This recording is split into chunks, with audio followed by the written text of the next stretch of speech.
Ratusan kepala daerah dari berbagai wilayah mengikuti pengarahan gladi sebelum pelantikan serentak Kamis 20 Februari 2025 besok di kawasan Monumen Nasional, Jakarta.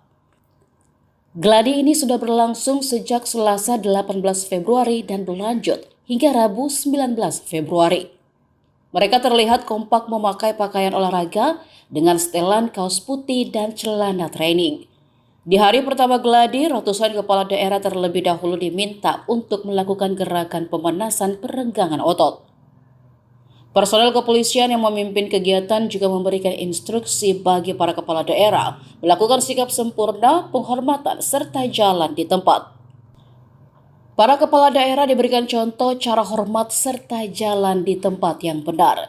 Setelah itu mereka harus mempraktikkan peraturan baris berbaris yang sudah dilatih. Di tengah terik sinar matahari, para kepala daerah pun berjalan dengan aba-aba. Sikap sempurna juga diperlihatkan para kepala daerah terpilih ini. Beberapa dari mereka bahkan sampai mencopot jaket serta mengenakan topi untuk menghalau sinar matahari.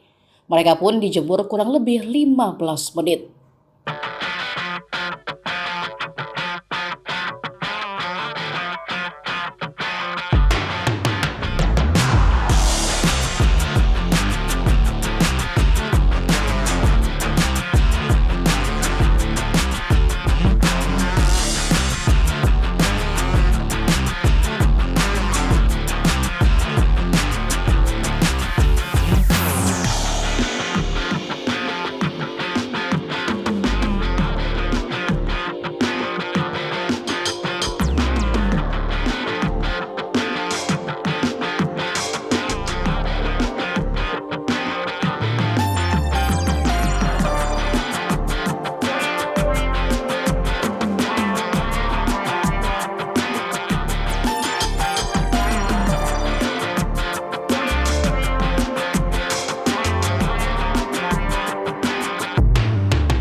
Download Tribun X sekarang, menghadirkan lokal menjadi Indonesia.